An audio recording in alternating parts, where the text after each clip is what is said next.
I suppose I should have gone in for a few minutes, but I just couldn't do it. Burying someone from a family you've known from childhood, someone cut down in the prime of life, well, it's hard to take. I could say goodbye from here. Besides, I could do more good out on the road. I could keep trying to prevent other people from killing themselves in their cars and bringing to other families, like the Dixons in there, that heartbreak that never quite heals.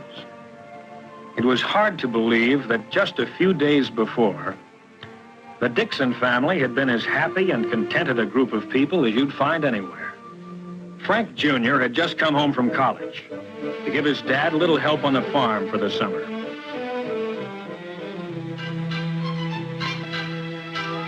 He was a chip off the old block, studying scientific agriculture at school and getting ready to follow in his dad's footsteps.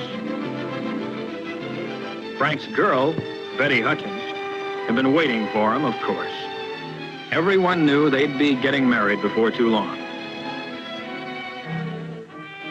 Mr. Dixon's new tractor had just arrived down at the Union Pacific freight station, and they all went down to inspect it. Frank's kid brother, Alan, had just taken his driving test a week before.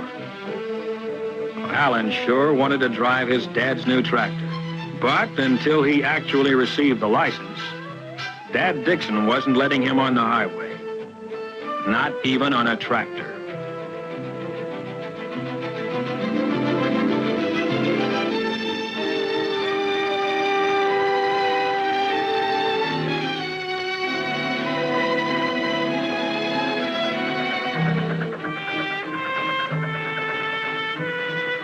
The UP station agent had reminded Frank that the 411 streamliner was due any minute. And of course, with Betty there, he wasn't taking chances anyway. If everyone was that careful all the time, well, a lot of people in the cemeteries would be alive today. It was the next Monday that Alan Dixon's first driver's license arrived in a noon mail delivery.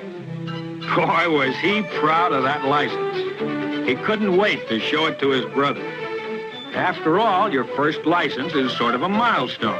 It means all the roads are now open to you. He was proud of the license, naturally. And just as naturally, wanted to make use of it on any errand that his dad or his mother or his grandfather could think of.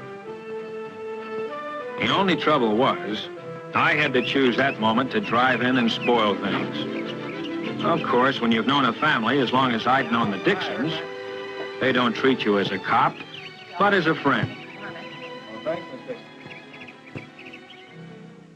Looks like you're going to have another Dixon to worry about, huh? Alan got his driver's license. Oh, is that right? Well, let me see it, would you? You bet. Well, I guess that makes it official. When'd you get it? Just came today. Oh, just today, huh? Why'd I see you out driving on Highway 30 yesterday morning? This is my fault. I let him take the car to go and see his girl. I'm sorry I let him have it. I shouldn't have done it. Alan shouldn't have asked for the car. No, he shouldn't have. Fine way to be starting your driving career. Violation already. I'm sorry. Well, it's only a technical violation. I didn't come here to arrest you, Alan. I knew you'd be getting that license any day now, and I thought this would be a good time to come by and tell you a few of the facts of life about driving before you get started. Now, these are accident reports from my headquarters. Each figure represents someone injured or killed in the state. On city streets, farm roads, highways, and railroad crossings. All the facts and figures are here. Well, some of them you've read about in the papers. Big, spectacular crashes caused by terrific speed, or drunk driving, or some other form of what I call near insanity. But most people only squeeze the law a little. At stop signs, in restricted speed zones, and the like. Little violations that most people get away with time after time. Maybe getting a ticket, or a warning like Frank Jr. did, but without getting hurt. But those little violations, those little chances you take day by day, that's where you start playing roulette with your life. You're taking a big gamble with your life when you violate a no passing line on the road. You're taking a big chance in the car in front when you follow too closely at highway speeds. Maybe a man will do these things 100 times in perfect safety. Squeeze the law, and nothing happens. But don't forget that other law, the law of averages. Sooner or later, it catches up with you. Now, this accident was number 1 for the driver involved. First one he'd ever had. But it was his last one, too. He took one little chance too many. Frank is taking too many chances in his car. Oh, he'll be all right. Won't he, Al? He'll be all right if he takes to heart what I told him about signs. Signs of life. That's what stop signs and all the other road signs really are. And missing one of them as you drive along, or just ignoring it, well, that's one of those little things that kills people. Wherever there's a hazard on the road, there's usually a sign to tell you about it, like a curve warning, or a right-of-way sign, narrow bridge, signals ahead, do not enter, no passing, and many others. But for too many drivers, a stop sign like this, for example, has no importance unless they can see cars crossing the road ahead right now. A school crossing sign. For some drivers, seems to mean little or nothing. Unless there are children actually crossing the street at that moment.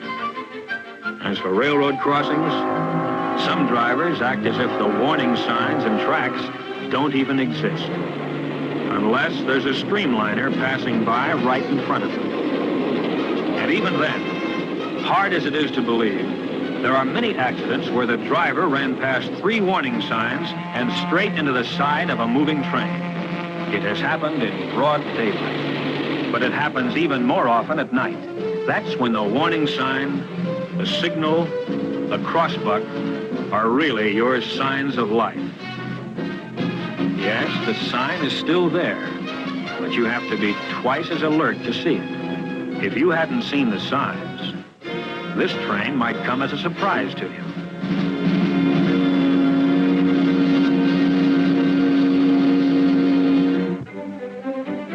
Traffic signs and signals that are so easy to see in the daylight become easier to miss as the sun goes down.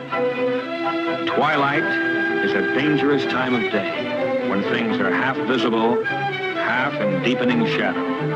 Main Street at night becomes a maze of lights and neon signs, all competing with one another to catch your eye. But where's the traffic signal? Oh, there it is. Almost lost against the other lights beyond. Even the blinking red light of the railroad wigwag is hard to pick out sometimes. But night or day, these are your signs of life, whose purpose is to keep you alive.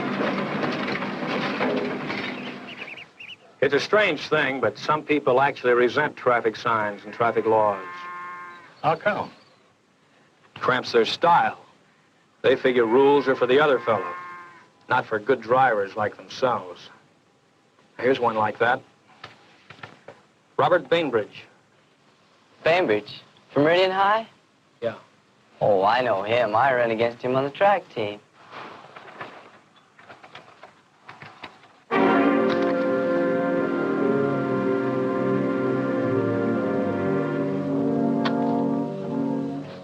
I knew him.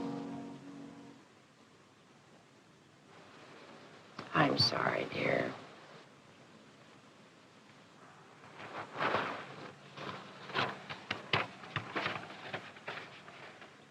Robert Bainbridge, age 17. Occupation, student. Place of accident, Lone Tree Road near Meridian. Date, June 2nd. Time, 4:17. Weather clear and dry.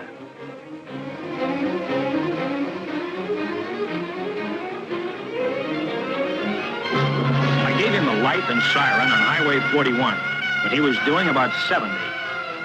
His first mistake was speeding. His second mistake was when he tried to outrun me.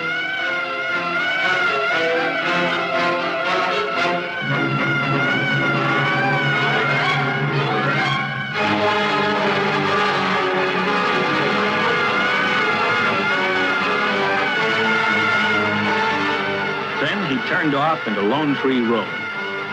That was his third mistake. I didn't chase him on that gravel road. I didn't want him to keep up that speed on such a treacherous footing. I just followed along without the flasher or siren, hoping he'd realize what he was doing before it was too late. I lost sight of him around a turn. He took it way too fast for gravel.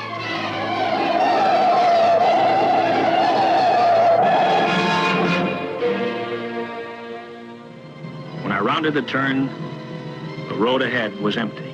I knew what had happened even before I found the car. Of course, the boy had tried to stop when he felt his car going out of control, but he never had a chance.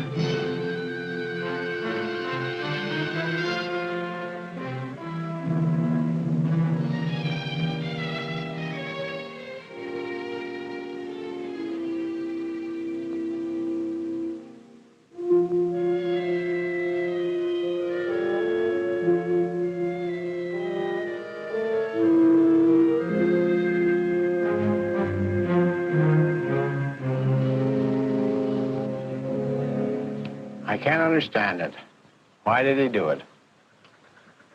You tell me. That's one thing the reports don't show. Why people do things with a car that make no sense at all. Well, I guess a young fellow in a car figures he's quick enough to save himself. Quick enough? If a human body could match a machine. When you get to be my age, you slow down. Well, you can remember the old days, can't you, Mr. Dixon? Yep. When a tandem bicycle wasn't just a showpiece for an old-timers' day celebration, but a real, honest-to-goodness means of transportation. Sometimes we forget that there are plenty of people on our highways today who grew up in that horse and buggy age. Those narrow, two-lane country roads that used to be so quiet, peaceful, are now several lanes of high-speed traffic. The roads that used to wind gently around the hills now slice through mountains with nothing to slow you down. And many a rail crossing that stopped you in the old days is now a high-speed underpass or overpass. Everything in the world of transportation has improved. Everything except the drivers. We still have to use the same old equipment. Our eyes and ears and reflexes. They haven't improved a bit. No, they haven't. When I was a kid, I run 100 yards in 11 seconds. Yeah, he used to run me down in about 3 jumps. No, Gaff? 11.5. That's faster than I ever ran it in. Well, the point is, Alan, you have to face a much greater danger on the road than your grandfather did, with no better equipment. No better personal equipment, that is. Oh, the highways and the cars are better and faster, of course. And that's where the danger is. Yes, danger. Even with sensible, safe-driving people on a highway as smooth as silk, with no traffic lights and no intersections to worry about. You might wonder, where is the danger we keep talking about? Well, here's one danger: fatigue. On long trips, fatigue is a big hazard. You should stop at least once every hour. Get out, stretch your legs, get those cobwebs out of your head. Weariness slows down your reactions, and at 60 miles an hour or better, you can't afford it.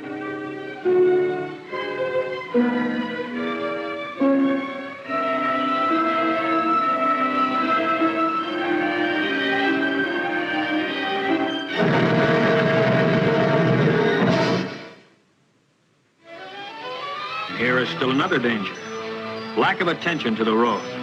Sure, it's an open highway. Maybe there aren't many cars, but it only takes 2 to tango. 40% of all expressway accidents involve a car that is already stopped. On the road, partway on, or not far enough off. This is an invitation to disaster.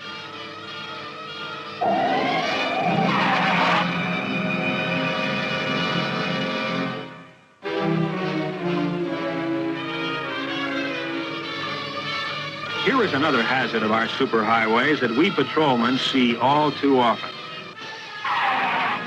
Every time you have to hit your brakes hard, ask yourself, why weren't you ready for the danger that suddenly developed? The parked car that suddenly pulls out without looking is always sudden, of course, and always surprising. A man who decides at the last moment to make a turn. The entering car that fails to yield the right of way. Well, sure, the other fellow's often wrong, and if he causes a crash, it's all his fault. But you may be dead just the same. In a lot of accidents, it's pretty hard to tell just who is to blame, isn't it, Hal? Impossible to tell sometimes. But there's one kind of accident where there's never a single doubt. What's that? At a railroad crossing. Yep, the train sure has the right of way. You know, the railroad's been here for almost 4 generations. Every farm family in these parts uses the railroad to ship their crops. We all like to ride the trains. But why is it so many people don't see the trains at the crossings? It seems impossible that anyone could fail to see or hear a train in motion. The locomotive is certainly big enough, and the train of cars behind it may be as much as a mile long. And yet, many people who have lived through a crossing accident will say, where did the train come from? I never saw it until it was right on top of me. Where did it come from? Well, it came on the rails. It couldn't come from anywhere else. But if you paid no attention to the signs, didn't look, and didn't listen, then to you it came out of nowhere.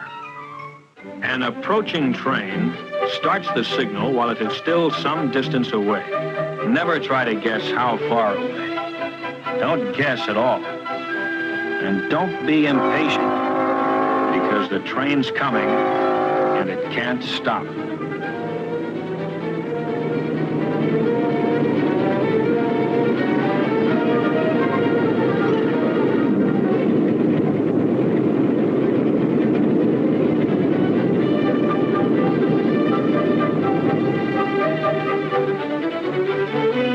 Signal in action means that a condition of fatal danger exists at this moment, at this crossing.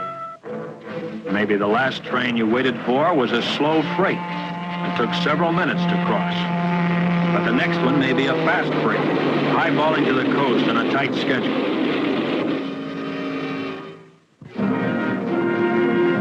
Remember that many freight trains today are faster than passenger trains of 15 years ago.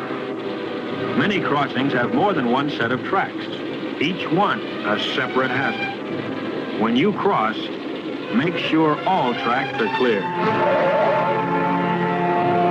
Yes, don't let a double track double-cross you. Stop, look, and listen, the crossbuck says. All right, let's listen. As this train approaches, let's see how close it comes before we hear it.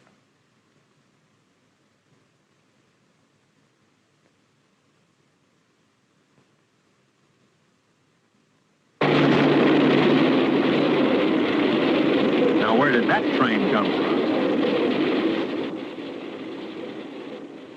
Where does any train come from? It comes from the rails, of course. And who gets killed at the crossing? Someone who's crossed that same track at the same place 1,000 times before. But just one time, he didn't look. One time is all it takes.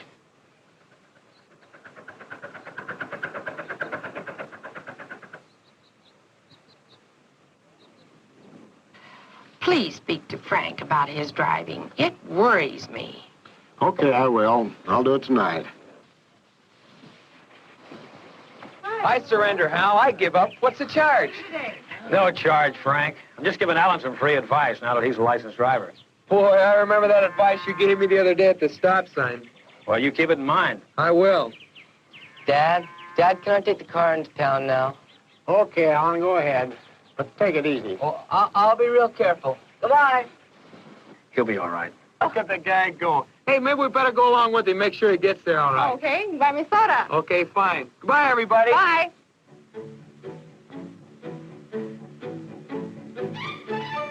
So, there went Alan with his new driver's license, and Frank and Betty right behind, on as nice a summer day as you could wish for.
Why don't they look, Ralph?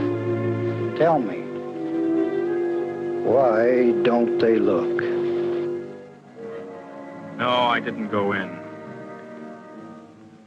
Burying someone like young Frank Dixon is too hard to take.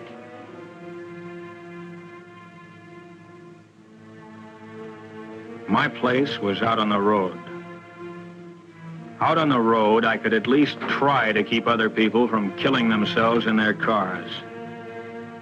So if the next car I stop happens to be yours, don't tell me you were only speeding a little, only breaking the law a little, only doing something a little bit wrong. Save that for somebody else, brother, because I see too many little follies that end up with someone a little bit dead.